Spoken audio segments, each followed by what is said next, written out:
Just another beautiful day in Colorado. Today we're going to be camping overnight at Deckers and fishing this section of the river as well as other sections further downstream. Fishing in the winter can be a bit of a challenge, but it's also one of the most rewarding times to be out on the water. For those who know how to adjust their approach to the cold, fishing with spinners and braided line combined with a fluorocarbon leader can really pay off. Here's why it works so well and why you might want to give it a try the next time the chill sets in. When winter hits, fish typically become less active, and their feeding patterns change. They tend to move to deeper, slower parts of the water, where the temperature is more stable. That's where using a spinner comes into play. A spinner's flash mimics the action of a bait fish trying to escape, making it an excellent choice to attract those lethargic winter fish. The vibrations from the spinning blades also grab the attention of fish, even when they're hanging out in the deeper, colder waters. Now, as for the gear, using braided fishing line in the winter has some significant advantages. Braided line is thinner, stronger, and more sensitive than most other lines, which is a game changer in the cold. When fish bite in winter, they can be a bit more subtle, so having that sensitivity in your line means you'll feel the smallest nibbles. Another big benefit is that braided line has very little stretch, which translates to better hook setting power. This becomes even more important in winter, when fish are less likely to put up a big fight. But you don't just want to tie a spinner straight onto braided line, especially in the winter. The key here is the fluorocarbon leader. Fluorocarbon is nearly invisible underwater, which makes it an ideal choice for clear, cold water, where fish are more cautious about their surroundings. It's also abrasion resistant, which helps when you're fishing in areas with submerged rocks or other debris that might wear down your line. In winter, trout tend to be less active, so selecting the appropriate spinner is crucial. Opt for smaller sizes and natural colors to mimic the local forage. Presenting the spinner at a slower pace can entice sluggish trout to strike. A fluorocarbon leader of about 4 to 6 feet is generally sufficient. This length provides the necessary invisibility while maintaining good casting performance. When connecting the braided line to the fluorocarbon leader, ensure you use a reliable knot, such as double uni knot or the FG knot, to prevent slippage and maintain strength. When casting, aim for deeper pools and slower moving sections of the river where trout are likely to conserve energy during the colder months. A slow and steady retrieval, occasionally pausing to let the spinner flutter, can provoke strikes from hesitant fish. Winter fishing presents challenges like line freezing. Braided lines can absorb water and freeze, making casting difficult. To mitigate this, apply a line conditioner designed for cold weather and periodically check your guides for ice buildup. It's important to note that certain sections of the South Platte River near Deckers have specific regulations, such as permitting only artificial flies and lures. Always check the current fishing regulations to ensure compliance. In the late 19th century, Stephen Decker, one of the area's earliest settlers, established a general store near the South Platte River. Recognizing the region's potential, he expanded his ventures to include a saloon and began referring to the settlement as Daffodil. The presence of natural springs in the vicinity inspired Decker to create Decker's Mineral Springs and Resort, catering to travelers and capitalizing on the area's growing popularity for fly fishing. By 1896, Deckers had evolved into a modest fly fishing resort. The community featured amenities such as a tavern, gas station, general store, and rental cabins, primarily serving anglers drawn to the renowned fishing opportunities of the upper South Platte River. Over time, Deckers became a mecca for sportsmen who fished the river. The community has faced significant environmental challenges, notably the Hayman Fire. In June 2002, this forest fire, one of the largest in Colorado's history, burned thousands of acres on the outskirts of the Denver metro area, impacting the natural landscape surrounding Deckers. Deckers holds cultural significance as a representation of small rural communities that developed in Colorado during the late 19th and early 20th centuries. Today, Deckers remains a popular destination for outdoor enthusiasts, particularly those interested in fishing, hiking, and enjoying the natural beauty of the South Platte River area. The community's historical roots are evident in its enduring appeal as a recreational haven. One of the defining features of rivers in winter is their flow. Moving water resists freezing more effectively than stagnant water, which is why many rivers remain ice-free or only partially frozen during winter. Even when ice does form, it usually covers the slower moving sections or edges, leaving the main current flowing underneath. This movement is crucial for maintaining oxygen levels in the water. Unlike frozen lakes, where gas exchange is limited, rivers continue to carry oxygen-rich water downstream. This steady supply supports aquatic life throughout the season, even in the coldest climates. Fish in rivers have to deal with two main challenges in the winter: cold water and reduced food availability. To conserve energy, many species like trout, whitefish, and smallmouth bass seek out deeper pools, eddies, or slow-moving stretches where they don't have to fight the current. These areas act like natural shelters, providing a break from the fast-flowing water. As cold-blooded creatures, fish slow down considerably in the winter. Their metabolism drops, and they feed less frequently. This means they're opportunistic, often snapping at prey that drifts by rather than actively hunting. Predators like brown trout or pike may still patrol these slower zones, but their movements are deliberate and minimal to conserve energy. While fish might not be as active, their food supply doesn't disappear. Many aquatic insects like mayflies, stoneflies, and caddisflies remain in their larval or nymph stages during the winter, clinging to rocks, logs, and vegetation on the riverbed. These insects become a critical food source for fish, especially in rivers where other prey like minnows or crustaceans are less abundant during winter. In fact, winter fly fishing often revolves around imitating these larvae and nymphs to entice trout into biting. Ice in rivers behaves differently than in lakes. It forms unevenly, often creating fascinating patterns and features.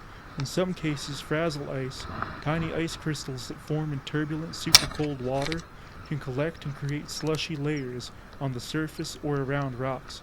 While ice can provide some shelter for aquatic life by reducing light and predation from above, it also poses challenges. Ice jams, where chunks of ice pile up and restrict flow, can alter habitats temporarily.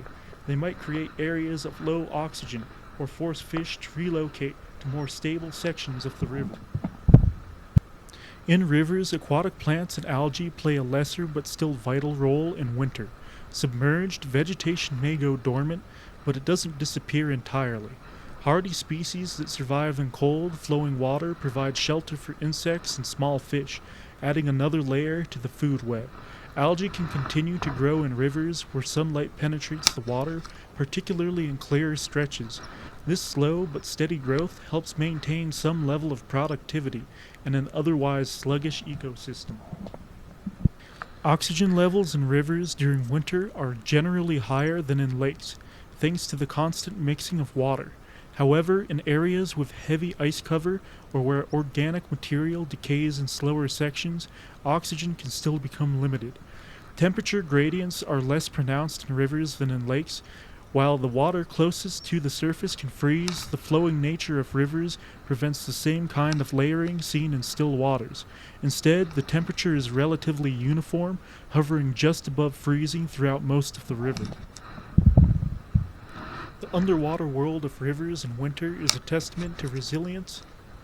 Fish, insects, and plants adjust to the harsh conditions, finding ways to survive in the cold and the current. The moving water, with its life-sustaining oxygen and dynamic flows, creates an ecosystem that's both fragile and robust. Whether you're gazing at a partially frozen river or standing on its snowy banks, it's worth remembering the hidden life below. Winter rivers may seem quiet, but they're alive with creatures adapting and thriving in ways that reflect the incredible ingenuity of nature. So at this point, I haven't seen any kind of fish or fish activity. I haven't seen any of the other fly fishermen catch a fish either, so we're going to be heading down the road and trying to see if there's any good spots over there. Winter camping isn't for everyone, but for those who love a little adventure and don't mind the cold, it's an experience like no other. There's something magical about waking up to a landscape blanketed in snow, the air crisp and quiet, and knowing you've braved the elements to enjoy nature at its most serene. Sure, it's a challenge, but with the right mindset and gear, winter camping can be downright unforgettable. First off, let's talk about the vibe. There's nothing like the solitude of a snowy campsite. In the summer, campsites can feel more like crowded neighborhoods with kids running around and people blasting music. Winter camping? It's just you, the snow, and maybe a few wildlife tracks to keep you company. Everything feels calmer, quieter, and somehow more personal. Plus, the lack of bugs is a major bonus. Then there's the scenery. Snow-covered trees, frozen lakes, and icy trails look like they've been pulled straight out of a postcard. If you're lucky enough to catch a clear night, the stars seem brighter, and if you're in the right spot, you might even see the northern lights.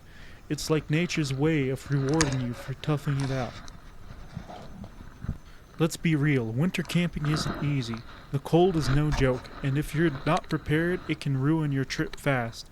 Your tent feels like a freezer until your body heat kicks in, and getting out of your sleeping bag in the morning takes some serious mental strength. Then there's the whole cooking situation. Ever tried making breakfast when your fingers feel like popsicles? Everything takes longer in the cold, from boiling water to setting up camp. And don't even get me started on trying to keep your water bottle from freezing overnight. The key to winter camping is having the right gear. A four-season tent is a must. It's built to handle snow and wind. Your sleeping bag should be rated for temperatures well below freezing. And don't skimp on a quality sleeping pad. Remember, the ground steals heat faster than the air, so insulation is everything. Layering is your best friend. Start with a moisture-wicking base layer. Add insulating mid-layers and finish with a waterproof outer shell. And don't forget a good pair of boots. Warm, waterproof, and tough enough to handle snow and ice. For food, stick to high-calorie, easy-to-cook meals. You'll burn more energy staying warm, so don't be shy about loading up on carbs and fats. Hot drinks are a lifesaver, too.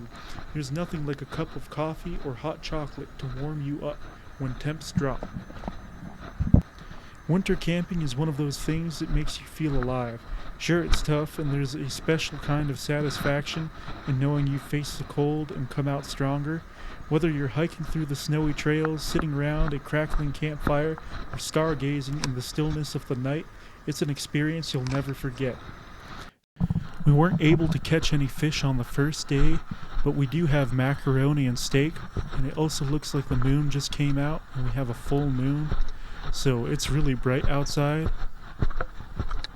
It's going to be about 20 degrees tonight, so I'm going to be using a cot and a 0-degree sleeping bag just out in the open.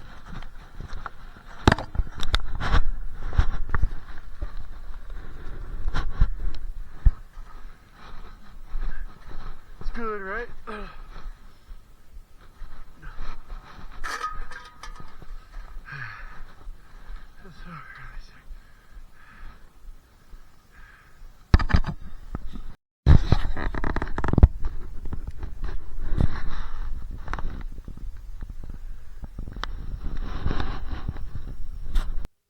Our camp was under attack last night. We had some kind of a wild animal approach our picnic table and steal some of our bagels, as well as some dog food and some crackers. We think it might be a raccoon, but we're not sure. But I did end up making these sandwiches with cream cheese and bacon. The general store is about a half-mile away from our campsite, so it's not a really big deal to go and buy some hamburger buns. The Domino fishing spinner is a unique and lesser-known variation of the classic spinner bait, combining elements of traditional fishing lures with a creative twist. Its name and design are inspired by the resemblance of its blade or body to domino tiles, and it stands as an innovative evolution in the world of angling gear. To understand the domino spinner, we need to look at the origins of spinner baits themselves. The concept of spinner lures dates back to the 19th century, with early designs featuring simple metal blades that spun in the water to mimic the flash and movement of small prey fish. These lures quickly gained popularity due to their ability to attract predatory fish with visual and vibrational cues. The domino spinner likely emerged as a specialized adaptation of these early spinners. Anglers and craftsmen began experimenting with unique materials and shapes to make their lures stand out. At some point, the rectangular shape of a domino tile found its way into lure making, offering a distinctive aesthetic and function. The defining feature of the domino spinner is its blade or body, which mimics the shape and sometimes even the dotted design of a domino tile. This shape offers several benefits. Like traditional spinners, the flat rectangular design reflects light and creates vibrations in the water, drawing the attention of fish. The unconventional shape can produce a slightly erratic motion, mimicking an injured or struggling bait fish, which is highly appealing to predatory species. The domino-inspired look makes these spinners stand out in a tackle box and offers a touch of creativity for anglers looking to try something new. The domino spinner has always been more of a niche product compared to mass-produced spinners like the Mepps or Roostertail. It appeals to anglers who enjoy experimenting with unconventional lures or those who appreciate the novelty of the design. While not as widespread as traditional spinner baits, the domino spinner has a loyal following among creative lure makers and collectors. Many domino spinners are handcrafted by artisans or DIY anglers who enjoy adding a personal touch to their fishing gear. Today, the domino spinner remains a rare but intriguing option for anglers. Its design continues to capture attention, not only for its effectiveness in catching fish, but also for its unique aesthetic. Whether used as a practical lure or a conversation piece, the domino spinner stands as a testament to the endless innovation and creativity in the fishing world. From its humble beginnings as a clever variation of the classic spinner to its status as a niche yet cherished lure, the domino spinner reminds us that fishing isn't just all about catching fish, it's about enjoying the art and craft of the sport itself. So this was the last spot that we were fishing yesterday. My dad did leave his tackle box behind, so it sat all night and it wasn't stolen. So anyways, we haven't seen any fish the entire trip, and hopefully we get something next time.